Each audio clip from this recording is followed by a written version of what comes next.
एक ऐसा आतंकी जो 16 साल से फरार है, एक ऐसा नाम जिसके सिर पर 1 लाख का इनाम है, एक ऐसा चेहरा जिसका आखिरी ठिकाना 2019 में अफगानिस्तान बताया गया, लेकिन आज तक पकड़ में नहीं आया। हम बात कर रहे हैं मिर्जा शादाब बेग की, इंडियन मुजाहिदीन का वो शातिर ऑपरेटर जो 2008 के अहमदाबाद सीरियल ब्लास्ट में एक मास्टरमाइंड की तरह शामिल था।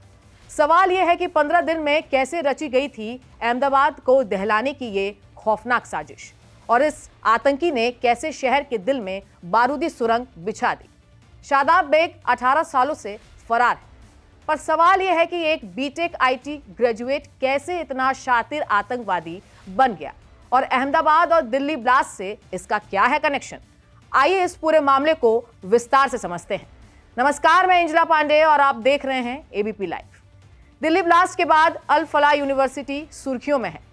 बता दें कि दिल्ली में 10 नवंबर को ब्लास्ट करने वाला आत्मघाती आतंकी डॉक्टर उमर उन नबी अल फलाह से जुड़ा पहला आतंकी नहीं था। 2008 में अहमदाबाद में सीरियल बम धमाके हुए थे। इसमें शामिल आतंकी मिर्जा शादाब बेग भी अल फलाह यूनिवर्सिटी का ही छात्र है।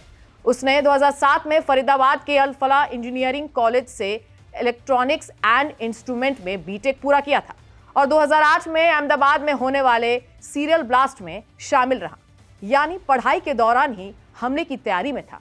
सालों से ये फरार है। अभी इसके अफगानिस्तान में होने की खबर है। बता दें कि दिल्ली ब्लास्ट के बाद फरीदाबाद के धौज में स्थित ये यूनिवर्सिटी जांच के दायरे में है। अल फलाह कॉलेज की शुरुआत Al Falah school of engineering and technology के तौर पर हुई थी, जिसके बाद में इसे Haryana project university amendment act 2014 के तहत यूनिवर्सिटी का दर्जा दिया गया। शादाब ने अहमदाबाद में कैसी रची थी धमाके की साजिश, आइए जानते हैं पूरी इनसाइड स्टोरी। धमाके से 15 दिन पहले अहमदाबाद पहुंचा था। पहले पूरे शहर की रेकी की थी और कयामुद्दीन कपाड़िया, मुजीब शेख और अब्दुल रजीक के साथ 3 टीमें बनाई। अब्दुल रजीक की टीम में आतिफ, अमीन और मिर्जा शादिब बेग भी शामिल थे। बेग ने ही धमाके के लिए सारी लॉजिस्टिक जुटाया था।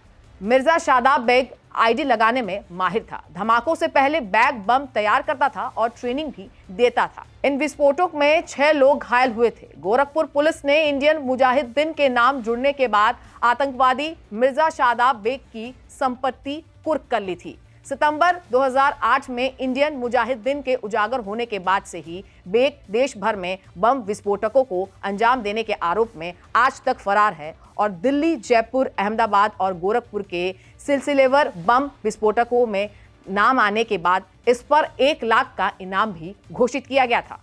सूत्रों के अनुसार 2019 में बेग अंतिम बार अफगानिस्तान में लोकेट हुआ था। अब तक हाथ नहीं आया है। आपको बता दें कि अहमदाबाद के बाद शादाब का जयपुर हमले में भी नाम था।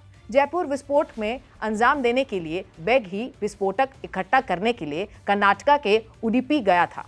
उडुपी में रियाज भटकल और यासिन भटकल को बेग से बड़ी संख्या में डेटोनेटर और बेयरिंग दी थी, जिसका इस्तेमाल आईडी तैयार करने में किया गया। कहा तो यह भी जाता है कि बेग बम बनाने वाले इंजीनियरिंग से वाकिफ था, क्योंकि उसने इंस्ट्रूमेंट इंजीनियरिंग की पढ़ाई की थी। मिर्जा शादाब बेग की कहानी सिर्फ एक फरार आतंकी की नहीं, बल्कि उस कड़वी सच्चाई की है कि कैसे एक शिक्षित युवक जिसने बीटेक इलेक्ट्रॉनिक्स एंड इंस्ट्रूमेंट की डिग्री ली, आतंकवाद का खतरनाक चेहरा बन गया। अल फलाह यूनिवर्सिटी से निकला गया यह छात्र पढ़ाई के दौरान कट्टरपंथी संगठनों के संपर्क में आया और कुछ ही वर्षों में इंडियन मुजाहिदीन का वो सबसे शातिर ऑपरेटर बन गया।